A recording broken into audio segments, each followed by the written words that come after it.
Hello, I am here with Ted Schwaba, a psychologist at Michigan State and an expert on openness to experiences. And we're going to talk about openness to experiences, which is a mysterious personality trait that is not like any of the others, but determines a lot of things about our life and impacts us in interesting ways. So, I guess to kick things off, what is openness to experiences? So I was actually chatting with someone earlier today, and they had this really pithy quote that I think was an accident, but I'm going to steal it. And they said, you can describe most of the other big five in like one sentence. But if you really want to describe openness, you need like a whole paragraph. And I think openness to experience the really short version would be people who are more creative and more curious and who like learning and who are more intellectual. But there's also all these fun things that go along with those things. So people who are high on openness to experience, they feel more awe. They like to be more reflective about their emotions and their inner lives. They really enjoy art and poetry and reading. And they're kind of unconventional and odd. I think that's one of my favorite parts about openness is that people who are high on openness, you can tell just kind of by looking at them. You're like, oh, that's an interesting style. I think just general people who are high on openness kind of are like your prototypical podcast listeners. I mean, I feel like the people who are listening to this right now, they're learning about science for fun. Like that's a super open to experience activity. So I think like just that would be kind of my definition of openness. It's just the people who are listening to this podcast, probably. Go look in the mirror. Yeah, Yeah. yeah, Okay. So like kind of the free thinking, creative types, who also love learning. yeah. Is openness the same as intelligence? And if not, how is it different? So that's actually a debate that's gone back like 60 years because way back in the day, people were afraid that we're just going to be studying intelligence if we're measuring openness to experience, but they're really not the same thing. They've got a correlation of like zero point 0.2. So on average, people who are more open to experience tend to be a little bit more intelligent. But you probably know people who are really open to it, like people who love art, but they're not the brightest bulbs, and other people who are like really, really smart. And you're like, well, do you want to go to the museum with me? And they're like, oh, no, no, no. I don't want to go to the museum. And yet still they're like brilliant people. I think the theory is that a lot of these things go together because open people are curious, so they spend their whole lives learning. And if you spend your whole life learning and you like going to school, then you get smarter. But I don't think there's like this really deep, basic connection between openness and intelligence. I think it's kind of this more emergent property that happens over a lifetime of being a curious and creative intellectual person. Fascinating. Okay. And sorry, my new office makes it look like I'm about to be raptured. Speaking of openness experiences, but yeah, sorry if that's distracting viewers. Yeah. Yeah. So okay. So one of the most interesting things about openness to me is that I've come across a lot of studies that suggest that it's associated with political liberalism. And I hmm was wondering how strong that association is. Like, is it true that open people tend to be more liberal? And if so, how does that fit together exactly? Yeah. So I think it's becoming increasingly relevant. The correlations aren't super strong, but they're not anything to ignore either. They're about like zero point 0.1 to like zero point 0.2. They're stronger in the U.S. I think than in other places, and it's mostly with political like social liberalism rather than like economic leftism. So there's really not much of a correlation between personality traits and people's economic policy preferences. But in the US, you find that people who are more open to experience tend to vote Democrat. And I think that we might be seeing this increase in terms of like this coupling in the future. This is my hypothesis. I don't have any data for this.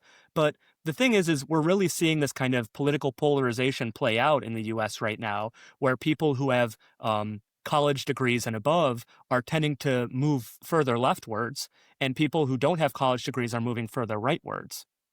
And Mhm. openness is really highly correlated with people's educational attainment. So if Hmm. education is starting to go along with politics and openness goes with education, I think openness is going to start going along with politics more. And then I'm sure, like, as you're in college, reading texts and stuff, like pushing you more toward openness as There's you're this doing like that. long Yeah. held idea of like college is indoctrinating people. And I mean, Yeah. I think you can use the word indoctrination, but you can also say like, oh, you go to a place where you meet a lot of different people and you explore different things and you try out different things. I mean, that's kind of a recipe for being open minded is having a whole bunch of new options thrown at you and you being able to choose from them. Right. That's interesting. So why is openness not quite like all the other personality traits? And you recently wrote a paper about this that I'd love for you to summarize. So one of the things that is nice about the Big Five is you can study them all together. But one of the things that's kind of slips through the cracks is that when there's a weird result for like a certain trait, you kind of brush over it. People will say, oh, yeah, most of the time people love to change their personality traits and they really have this desire to change. But we don't see that for openness to experience. But I don't think people are talking about that much because for almost all other personality traits, most people want to change. Um, but like if you look at these classic studies on, or now classic studies on volitional personality change, if you ask people like just straight up, tell me a way that you want to change in your personality, nobody mentions openness to experience. They love talking about, I want to be more extroverted. I don't want to be so anxious and depressed. I want to be more organized. But no one's like, I wish I had more like sensitivity to art. And no one's like, I wish I liked trying new things less. Like people just don't want to change either more or increasing or decreasing on openness. And I think that's a really curious finding, but we really haven't talked about it much as a field because we're kind of focused on the idea more generally of people wanting to change their personality. So there's just all these studies that have this like one little paragraph in the discussion section where they say, hey, openness, something went wrong, something's different, we don't know, we'll leave it to someone else. And we kind of, my colleague Amber and I decided, I think we're fed up with this. We got to like actually organize all of these discussion section paragraphs together to have this compilation of ways in which openness is weird. Hmm. Um, so volitional change is one of them. Deciding on a name is another one. Like all the other big five traits, everyone's like, oh yeah, extroversion. Everyone calls it extroversion. But Mhm. there are some questionnaires that call openness to experience intellect. There are some questionnaires that call it open-mindedness. There are some way back from the 50s that call it being cultured. And so like the fact that people can't even agree on a name for it suggests that like we're not really agreeing on what's inside of it or what it means or what's going on with it. And so I think that there's a lot of unpacking we can do here. Um, and it's mostly just an excuse for me to read like Abraham Maslow stuff from the Yeah. 1950s and be like, oh yeah, no citations, just like full like Just vibe and he's on to this something. is what I feel. And Yeah. this is psychology. Right, you could get away with that in the 50s. There's like Yeah. 6 citations for a whole book just because you're having a good time out there, but it's Yeah. great writing. Yeah. Um, Yeah. Yeah. I Yeah. think also about halfway through the paper, Amber and I pause and we're like, we got to get it out there. Maybe part of the reason why we're so interested in openness is because academics are really open to experience. And maybe part of the reason why we keep saying, oh, it's so important to understand this trait is because like that's the thing that we care about most because that's what we have in ourselves. So I do want to like kind of pump the brakes a little bit and be like, part of the reason why I'm fascinated in this about this is not necessarily because it like conscientiousness, openness isn't predicting life or death situations nearly as much. It predicts important things, but I think part of it is just kind of trying to understand ourselves as like curious nerds and what makes some people curious nerds and what makes other people not want to listen to podcasts about science at all. Yeah. What's up with that? Yeah. Who are those people? Why are you like that? So it's interesting you said people don't want to increase on openness, and that's so true. All of Nate Hudson's studies, like Nate Yeah. Hudson is like the main guy in my book, and his studies are kind of the backbone of my book. And all of his studies say like, but of course for openness, we did not find a result because literally no one picked that one, and we have no idea what's up with that. Yeah, Um, it's so funny and also so interesting because I keep reading those studies being like, all right, what are they going to find for openness? And then they always say like, we excluded openness from all analyses. I'm like, no, come on. yeah. And it's interesting because like when I was talking to you, and I think I quote you in the book saying this, you were like, openness is like people becoming more who they are. Like open Hmm. people want to become more open, and closed people just don't. And it's interesting that you were just saying, oh, I want to increase my sensitivity to art. Because I was thinking to myself, as you said that, like, oh, that would be cool. I should increase my sensitivity to art. And I should read more complex, literature that really challenges me. And then I was like, oh, that's because I'm already really open. I want to do Yeah. that. Like, sounds appealing to me because I'm already in the 90th percentile or whatever. Why is it that people don't really feel motivated to change on this trait? Why is it that this is the one where we're just like, I like being where I am on this? Yeah, that's a great question. So right now we've got two theories. So I think the literature is consistent with either of these, and just if we run a few creative, clever studies, we can kind of get to the bottom of it. But one of them could be um, people are just happy with where they are. Like if you ask someone who isn't very creative and curious to do creative and curious things, they're like, why would I want to do that? I'm Mm. happy how I am. And people who are creative and curious, they want to be more that way. But there's nothing punishing you for being how you are. Yeah. So, like, people who are high on neuroticism, our whole lives are punishment, Yeah. It's just like Yes. going from one anxiety-provoking thing to another. Can confirm. And people who are low on conscientiousness, people are like, "Why weren't you on time? Bad grade, you didn't turn that in on time." Hmm. Um, Extroverted people, I'm think of that one SpongeBob meme where he's looking out the window and everyone else is having fun. And I feel like for extroversion, there's no punishment to being introverted, but you can just see that extroverted people are having more fun. But for Hmm. openness, I think the people who are highly open will be like, why would I ever want to stop learning about things? Yeah. And the people who never go on Wikipedia are like, why would I want to go on Wikipedia? It's just a bunch of words. And so I think that could be one thing. There's just not the punishments for lacking the trait because there really is no quote unquote lack. Hmm. Um, but I think another option, and this might be a little less likely, but I think could be the case, is people might have more of this like fixed mindset regarding openness. So people might not think that they can become more intellectual or they can become more curious. They might be thinking, yeah, that's just how intellectual I am. Yeah, Um, that's interesting. Okay, yeah. Hmm. People might be thinking of it more as like this ability thing. I personally, I love making art. I have still the artistic ability that I did when I was in fourth grade. So like, I'm just not going to become a very good artist. I just don't have that in me. And Yeah. so I think people might be looking at that and thinking to themselves, oh, I can become more extroverted. I just got to get myself out there. But then they're not thinking, oh, I can become more cerebral and thoughtful. I just got to think more. Like, it seems like it's a little harder to just will your way to higher openness. Yeah, that makes sense to me. Okay, so can you be too open to experiences, and what does that look like, if so? Yeah, that's a good question. I don't you might know someone who's like a little too open to experience for their own good. I personally, being an academic, we're all just a bunch of really high openness nerds. So like the highest openness people I know are actually in niches that work really well for them. Like they're very unconventional and odd, but they're also the people who, have a lot of passion for learning and knowledge and who just will kind of spend so much of their lives, maybe even to their detriment, being unconventional. Hmm. Um, but I think personally that like high openness can start to become a problem when you're just not being rewarded by the things that you're pursuing. So I Hmm. think that like um I guess kind of flip it on its head. People who are higher on openness to experience tend to get divorced more frequently. Hmm. But I don't necessarily think that's a problem because I think those people are just like, yeah, that marriage, that relationship has run its course. And Yeah. so I think there is this like quote unquote objective negative thing. We don't want to have divorce. But I think if you talk to these people, they're like, yeah, that was a good idea. I just needed to end that relationship. Okay, interesting. Huh. Or people who are higher on openness to experience, they change careers a lot. And it might be like, why can't you keep a steady job? And they're like, well, I wanted to try out a new career. I don't really care that much about getting as much money as I can.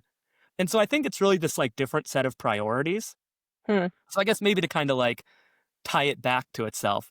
It's hard to be too open for your own good, but I think you can be too open for society's good. I see, I see. So you could be so open that you're like, yeah, I just like I got married like 3 times and like I've worked a bunch of different. Actually, this describes my father-in-law. Like he married like a bunch of different women and had a bunch of different careers and they were all really random, like auctioneer and like country singer Oh, and then like that's carpenter and so like cool. bookseller. And But then people would be like, "Hey, Doug, do you think you should maybe like try to be more normal?" And you'd be like, "Why? Like, why would I do that?" Yeah. I think Um, sometimes maybe the punishment for being too open is that you're seen as a little odd and maybe you're not the most popular. But if you're happy with not being the most popular and it leads you to get a really cool job like being an auctioneer, he just did random things that none of which were particularly lucrative, but he really did not see that as a factor in what he should do next. yeah. Yeah, so I think that encapsulates it perfectly. Like, people who are really conscientious, they are going to probably earn a higher salary. They've got that Yeah. responsibility and that drive and that grit. And people who are high on openness, they're like, why would I want to earn a higher salary? I get to be a dolphin trainer for the next 6 months in Italy, even though I'm taking a huge pay cut to do this random job out of nowhere. Does openness have any benefits? So open people, you don't try to increase on openness, you don't try to decrease. Is there any upside to being super open? I mean, have you ever like read a book and just felt this sense of like awe and just like, wow, my mind is blown? All the I time. think I think that that is the reward of openness. I think it's this like more of this intrapsychically valuable thing. People who are really high in openness have like really developed identities. They really know what they like. They're really they've experienced what there is to do in the world. And I Uh, think that objectively, openness is not so related to mental health compared to the other big five. Openness is not as related to career success. It is related to a lot of education. So if you see like becoming educated as like an objective positive, then I think openness is good. But I think that the people who are really high on openness, I mean, I get such pleasure from like listening to a new album of music that like changes how I think about music. And every so often, one of those albums will come out and, my friends who are less high in openness to experience, they're listening to, the stuff they listened to in high school and they're still on the Fall Out Boy, bandwagon. And there's nothing wrong with that. Fall Out Boy is great. It's just, I think that there's something beautiful about experiencing something that's totally novel and that kind of changes your conception of how the world can even work. But that's not going to make you live longer and it's not going to make you a lot more money. Um, yeah. It's just like kind of flourishing or like yeah, enjoying life. yeah, Yeah. Yeah, I definitely have had that feeling of like where you read a book and then you actually wish that you could go back to before you read it so you could read it again with a fresh brain. That's like a yeah. very open to experiences thing. Oh, very much so. Yeah. Right. You've got 50 pages left in the book, and there's nothing you want to do more than read those last 50 pages, but then the book's going to be done. Yeah, yeah, yeah. Yeah. It, that's a real bittersweet feeling. I will say another thing, openness to experience is kind of correlated with emotional differentiation too. And Hmm. so I feel like one other benefit of being high on openness is people who are high on openness can kind of feel these differences between feeling awe and bittersweet and like these more complex different emotions as opposed to people who are lower on openness to experience who are just kind of um they don't have this like emotional vocabulary and feeling in themselves. And there's nothing wrong with that. I think that there's just, it's a little less poetic of a life. Hmm. Aw.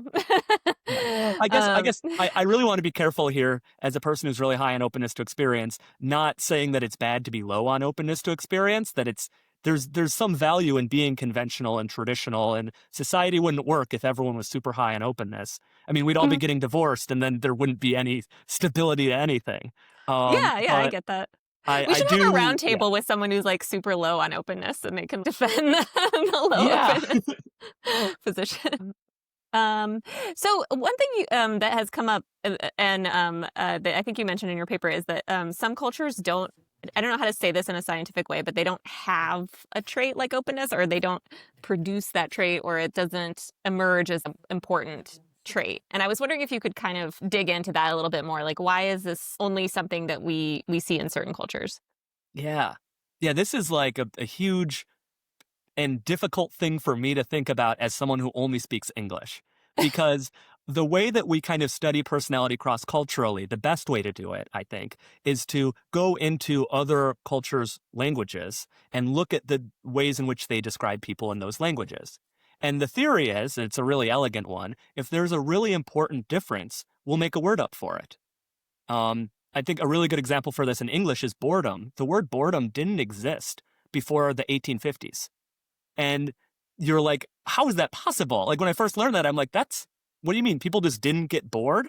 And maybe they did get bored, but like we didn't find it as important as a society that we needed a word for it in English.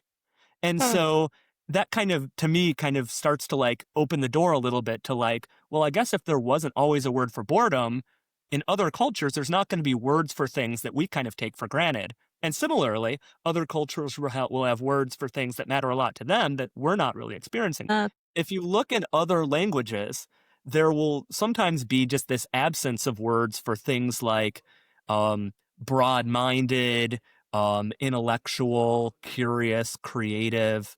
And it's not to say that those traits don't exist in people who speak those languages, just that the ways of life that are lived more commonly among people who speak those languages don't lead there to be a need for openness related words. Um, so I think a really good example of this in the paper that Amber Thalmeyer wrote, and so I'm just kind of a collaborator with her. So this is like one of my favorite findings ever, is she was interviewing people who speak Kwekwagwab, and I might be butchering that a little bit. I definitely am butchering that a little bit. And there's no word for being creative in that language. And in huh. fact, if you look at all of the different personality descriptors and kind of cluster them together, you don't get a cluster that's like openness to experience. Hmm. But they then ask people, hey, do you know someone who like thinks of new ideas and who really is always like making art and basically describing an openness to experience trait, just using kind of roundabout language? And of the people they interviewed, everyone's like, oh, yeah, there's someone down the street. They do that all the time. They're like making art out of like all these tires right now. Like, check out this cool mural they're making. And so there is this trait, I think, but it's just not as important in other cultures.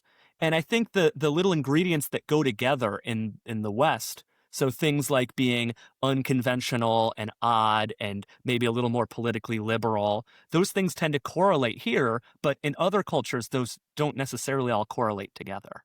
And so it's sort of this mystery. It's really interesting to me, especially as a person who's just kind of been in the US almost my entire life, with like small little vacations where I don't actually really go into the other cultures that much. That just the way in which people live can just produce an emergent lexicon that is unlike that of English and that suggests personality trait structure is perhaps a little different. Because when Yeah. you do look across cultures, most cultures have this big factor related to extroversion. And a lot of cultures have something kind of similar in terms of conscientiousness. There's being responsible matters pretty much everywhere you go. And everywhere people go, there's other people. But there's not always these factors, I think, that create these levers that force words for individual differences and openness. Yeah, our language does kind of determine what is important a in society. I always try to tell people that Russians don't really have a word for excited in the Mm. American sense. Um, and my therapist is always trying to get me to think about my anxiety more as excitement. It's Hmm. hard for me because excitement is just not a big part of being Russian. And of course, I don't really totally feel Russian, but it's just not a word that was said a lot in my house and not an emotion that is expressed a lot. So I don't have a lot of access to the feeling of excitement because it's not super familiar to me, if that makes sense. Oh, I'm not totally. trying to sound like Yeah. a space alien, but that's just how it is. No, it's the way in which language shapes our thinking and the way in which culture shapes our language, and it's this really deep, profound thing. And I mean, I can't even exist a millisecond without language. Yeah. And yet, and so like this can kind of give us clues into personality that I think are really cool. Um, but I think what's really important is that we don't kind of stereotype these other cultures as being like, oh, it's so different. They don't even have creativity in that culture. And it's like, no, they do. It's just maybe not as important enough that they need a word for it, or maybe it just doesn't cluster with other personality traits in the same way. And I'm sure some Russian commenter will be like, it's actually this. And yeah, it'll have some other connotation. There But was actually a big debate in the early 90s about words for openness in English, with one person saying, no, you need to have phrases. You need to say like aesthetically sensitive and like curious about art. And someone else was like, no, you can only use adjectives. And it's like this very funny, like linguistic debate, but it kind of gets at the idea that even in English, a lot of the things that we use to describe openness to experience is they're like these compound words of being Yeah. like, you know, um, prone to having aesthetic chills, like, the goosebumps you Yeah, get yeah, when you yeah. watch art. That's super highly correlated with openness, but there's not like a word for it. It's not like you would say someone's goosebumpy. Yeah, it's funny that it used to be called "Are you are you cultured?" Yeah. It's very like, I don't know, do you like oysters and martinis? Like, so You could kind of tell that that was made by people at Berkeley who were a little hoity-toity. Yeah. yeah. Yeah, anyway, okay, and so if you want to increase your level of openness, is it possible to do that? And I will caveat this with I got really excited because I interviewed the researcher, Josh Josh Jackson? Jackson? Yeah. Yeah. And he had done a study where he had people do Sudoku puzzles, and then he Hmm. found that their openness did increase. But then when I interviewed him about the study, he was like, I don't actually think they increase in openness. Like, I'm not so sure. Like, I don't know if I found what I really found. Like, he seemed to have like be like kind of distancing himself from that finding. And so I was like, well, then what does increase openness? And then all the studies that have been done, um, nobody picks openness as their thing. So we don't have any data showing that like anyone's openness increased. Anyway, so my question to you is this actually possible to do? Do we know? I mean, you really prefaced it well because there isn't good empirical evidence. Because Huh. I think one of the important things that's very ethically important, once you think about it for like a millisecond, is that we aren't changing people's personality traits unless they want to be changed in their personality. It'd be a little unethical to be like, all right, you're going to become more extroverted. And you're like, no, I like myself how I am. And Yeah. so we really only have data on people who want to change in a trait because those are the people who we deliver the interventions to. And because no one's picking openness, we don't have much experience delivering these openness interventions. Um, I love Josh and I love the idea of being self-critical of one's earlier work because I did a study back in the day looking at openness to experience and like going to cultural events, like going to museums and going to the opera. And I think that those things do co-develop, but I don't think that if I forced someone who was like, I'm thinking like of my friends who like do not like learning and do not like Wikipedia and don't like having these like abstract conversations. If I force them to go to like an art museum, they're not going to have a good time and it's not going to make them more open to experience. They're just going to have a bad time. Yeah. And so I think similarly, like studying abroad, there's this really good paper that shows that people who studied abroad tended to increase on their openness. But these were all students who wanted to study abroad. Yeah. Like, if you were someone who didn't want to study abroad, I would put you in Barcelona and you just like stay in your apartment all 6 months or whatever. And Yeah. so I think that there's this sort of like every day like these like experiences that accrue that help people who are open to experience become more open to experience. It's just like the gradual process of learning and getting rewarded for learning by just feeling like, it feels good to know trivia, or like watching Jeopardy and like getting one question out of 10 and being like, yeah, I got one though. um I think that that stuff, just kind of this like positive reward cycle of like do something that's open to experience and then get rewarded and feel good so you want to do it more, can like over time maybe lead to increases in openness. But I don't have any sort of like dosage plan, like a workout plan for the openness muscle. I mean, I think some people would say, like, oh, psychedelic therapy would be a way to increase openness. But there again, all the people who have signed Yeah. up for the psychedelic therapy are the people who are really open minded in the first place. So I don't know if there's really anything you can do if you're low on openness and want to become more open. Because we don't, first of all, most people don't want to do that. And second of all, we don't really have any evidence of successful interventions or really even successful just exogenous shocks to personality that lead to increases in openness. So I guess it's still a mystery, really. Yeah, it's so interesting. You mentioned the psychedelics because I did interview one of the people in the book did psychedelics, and according to the study that she was a part of, the people in her treatment group did increase on openness, and then the openness they think helped bring down the PTSD scores of those individuals, and I thought that was super interesting. But I also, as I was talking to her, I kind of got the sense that she was already the kind of person who would do psychedelics Yeah. before the Yeah. PTSD. And I was like, I don't know how this would go over if you're someone who's, super duper scared of psychedelics, doesn't like to do drugs, doesn't like the idea of this, something messing with your mind. Um, if you're kind of someone who's just already kind of like up for that, then I think there's a chance that it would work better for you. And it did work really well for her, thank goodness. Hmm. She got better, but I was like, I don't know what the solution is for people who are not super on board with this, kind of process from the get-go. Yeah. Right. I have no idea. It's really just kind of unknown. And it's also, I mean, I guess what makes it a little bit more comforting is there don't seem to be so many people who are low on openness that want to become high on openness. True. But for the people that are, I mean, I guess I would suggest, I don't know, listening to podcasts. Like, if you're one of the Yeah. people who's on this podcast, or not on this podcast, but on this, like, listening to this podcast and you want to become more open, I mean, I think you're kind of already on the path. You're learning for fun. So, Yeah.